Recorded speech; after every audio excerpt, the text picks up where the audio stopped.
পুলিশের প্রতি মানুষের ঘৃণা চরম আকারে পৌঁছেছে।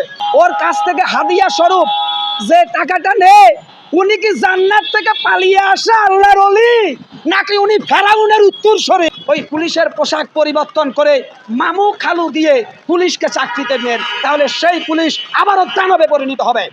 অনেক পুলিশ আছে মাদক সেবন করে, অনেক পুলিশ আছে ইয়াবা সেবন করে।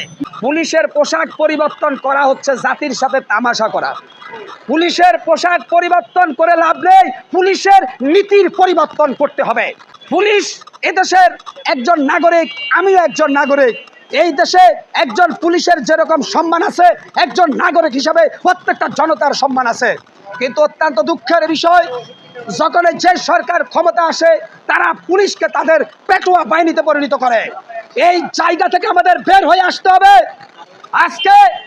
আজকে জালেমদেরকে আমি হুঁশিয়ার করে দিয়ে বলতে চাই, যারা পুলিশ বাহিনীকে কলঙ্কিত করেছেন, যারা পুলিশ বাহিনীকে জনগণের উপরে হায়না রূপে প্রত্যাপিত করেছেন, আপনাদের বিচার যদি এদেশের সরকার না করে, আল্লাহ করবে।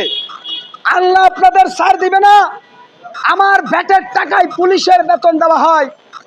রাষ্ট্রের জনগণ হচ্ছে রাষ্ট্রের মালিক, সেই জনগণের ভ্যাট ট্যাক্সের টাকায় সমস্ত কর্মকর্তার বেতন দেওয়া হয়। অথচ একটা সরকার ক্ষমতা আসার সাথে সাথেই পুলিশকে তাদের গোলাম বানায়, আর জনগণের উপরে তারা পুলিশকে হায়না রূপে ঠেলে দেয়।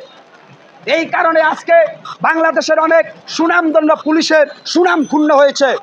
আমি পুলিশের সবাইকে অপরাধী বলবো না, পুলিশে ভালো লোক আছে, কিন্তু পুলিশে যারা দেশপ্রেমিক ভালো পুলিশ, এদেরকে একটি ভালো চেয়ার দেওয়া হয় না, কারণ এরা চেয়ার পেলে ওই রাষ্ট্রদ্রোহী শয়তানদের শয়তানি নাস্যাৎ হয়ে যাবে।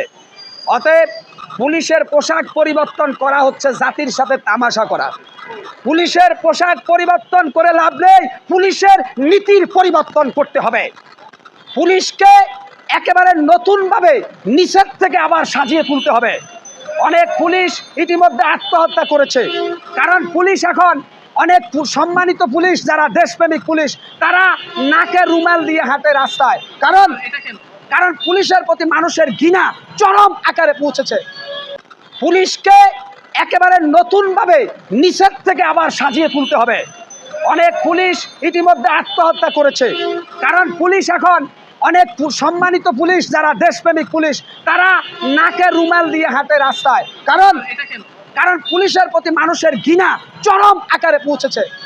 আপনি যদি মাঠ পর্যায়ে জরিপ করেন, বাংলাদেশের শতকরা 98% জনগণ পুলিশকে হায়না মনে করে, পুলিশকে জমদূত মনে করে। আপনি সংস্কার করতে গেলে ভালো লোককে চেয়ারে আনতে হবে। স্বরাষ্ট্রমন্ত্রী যিনি থাকবেন, তিনি হতে হবে সর্বগ্রহণযোগ্য ব্যক্তি, যেহেতু উনার অধীনে পুলিশ কাজ করে। আর পুলিশের ভিতরে অনেক পুলিশ আছে মাদক সেবন করে, অনেক পুলিশ আছে ইয়াবা সেবন করে। এই পুলিশগুলাকে বদলি করা যাবে না, এদেরকে সরাসরি বরখাস্ত করতে হবে। অর্থাৎ আপনি যদি একটা ভালো জমিনে ভালো ফসল ফলাইতে চান, তাহলে তো আগাছা পরিষ্কার করতে হবে। অতএব যদি একটা ভালো প্রশাসন জাতিকে উপহার দিতে চান, তাহলে প্রশাসনের রুদ্রে রুদ্রে ফ্যাসিজমের তৈরি করা ওই যে পাপীরা ঢুকে পড়েছে, ওদেরকে কিন্তু বের করে আগাছার মতো ওদের শিকড় পর্যন্ত তুলে ফেলে দিতে হবে। তাহলে এদেশের জনগণের ভবিষ্যৎ আলোকিত হবে, প্রশাসনের ভাবমূর্তি আবার উদ্ধার হবে, প্রশাসন আবার নতুন উদ্যমে নতুন স্বপ্ন নিয়ে জনগণের জন্য রাষ্ট্র মেরামতের কাজে সংস্কার করতে পারবে। অন্যথায় আপনারা যদি ওই পুলিশের পোশাক পরিবর্তন করে মামু খালু দিয়ে পুলিশকে চাকরিতে নেন, তাহলে সেই পুলিশ আবারও দানবে পরিণত হবে।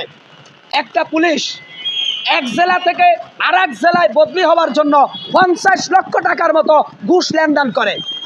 ওই পুলিশ কর্মকর্তা 50 লক্ষ টাকাকে উসুল করার নামে 50 কোটি টাকাকে হাতিয়ে নেয়। কিভাবে? ওই পুলিশ কর্মকর্তা অপরাধের সর্বোচ্চ চূড়ায় উঠে। যেই পুলিশ 50 লক্ষ টাকা দিয়ে বদলি হয়েছে, 50 কোটি টাকার মালিক হয়েছে, সে কি আল্লাহর ওলি ছিল?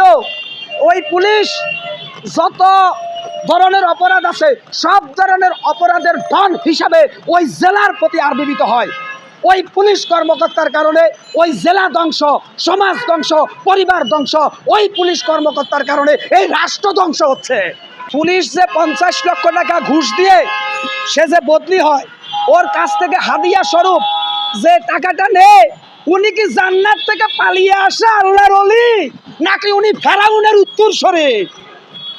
যেই পুলিশ 50 লক্ষ টাকা ঘুষ দিচ্ছেন আর যেই বড় কর্মকর্তা ওই হাদিয়া হিসাবে নিচ্ছেন, ওই পুলিশ কর্মকর্তাকে ফাঁসির কাজটা ঝুলিয়ে দিতে হবে। ওটা রাষ্ট্রদ্রোহী শয়তান, ওটা পুলিশ না।